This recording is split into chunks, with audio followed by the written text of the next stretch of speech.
back viewers to another brand new episode of Indian Press Law, and you are watching the channel at Ease Law Media, where we discuss media related topics at ease.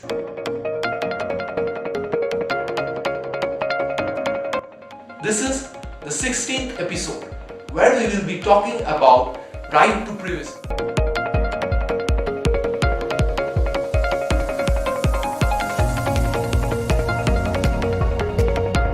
So let's directly move into the screen.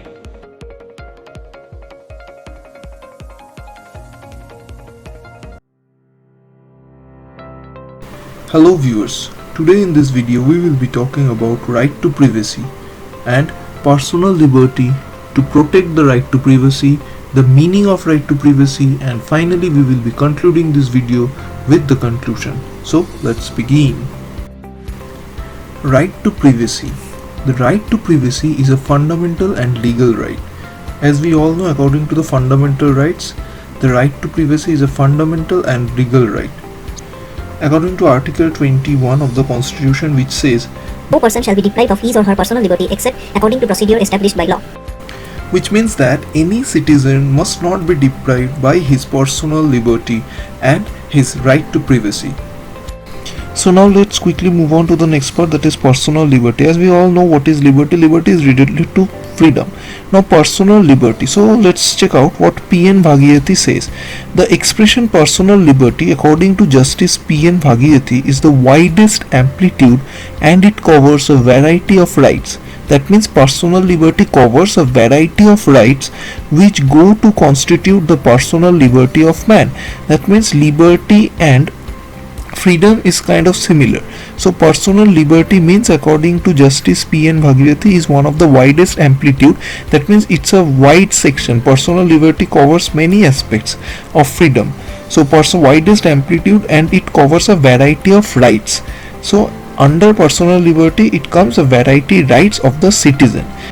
So personal liberty gives dignity to in the individuals. That means it also provides dignity to the individuals, as discussed in the previous point, that is personal liberty includes various rights for the citizen and it provides dignity to the citizen. So under right to privacy it comes the personal liberty. So personal liberty, with personal liberty, by protecting the personal liberties we can protect the right to privacy.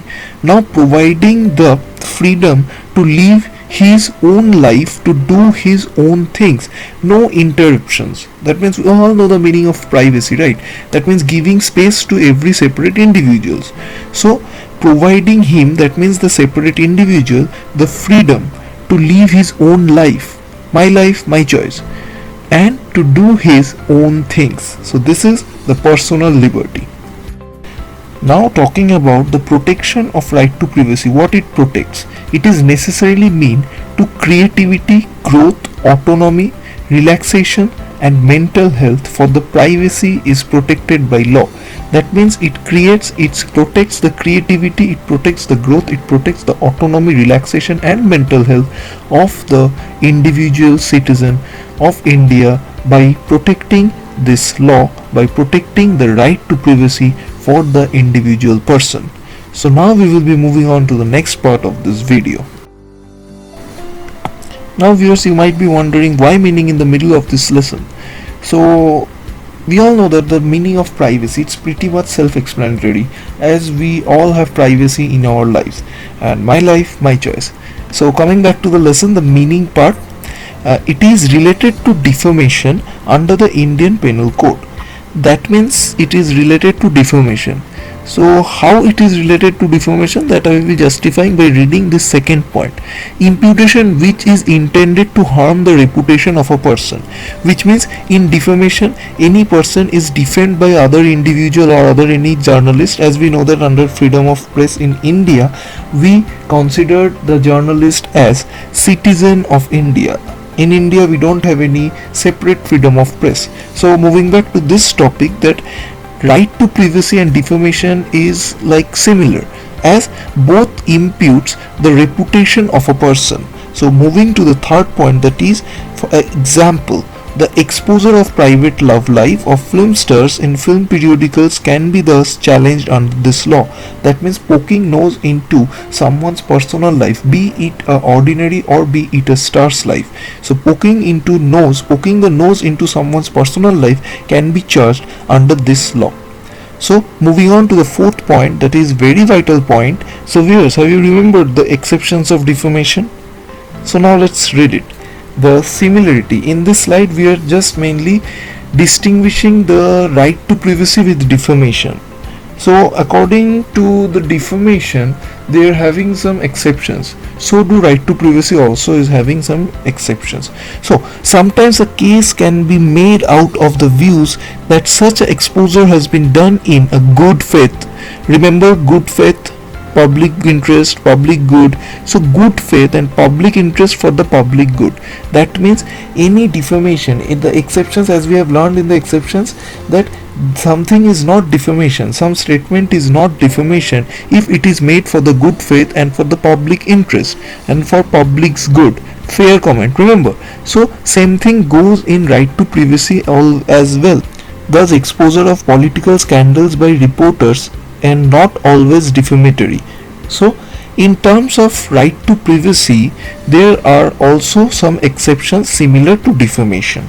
So now let's move on to the next and the last part of the video is the conclusion. So concluding the right to privacy with the exceptions of right to privacy. So sources are to be disclosed when asked for either by police or by court of laws.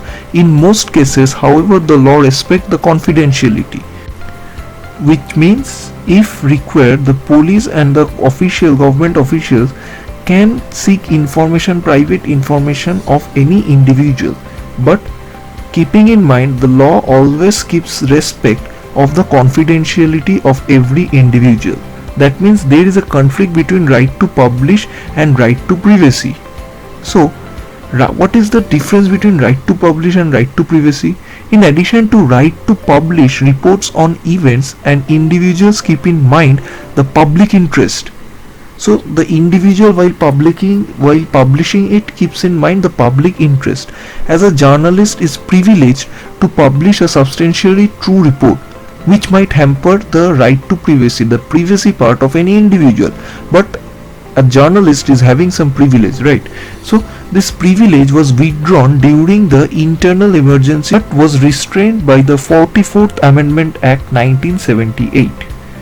So this was the conclusion part. This was right to privacy, where we discussed the fundamental rights and legal part of Article 21 of the Indian Constitution, the personal liberty part, and the protection of the personal liberty, that means right to privacy. And we discussed about defamation and right to privacy. We did a comparison between both. Finally, we conclude with the exceptions and the amendment.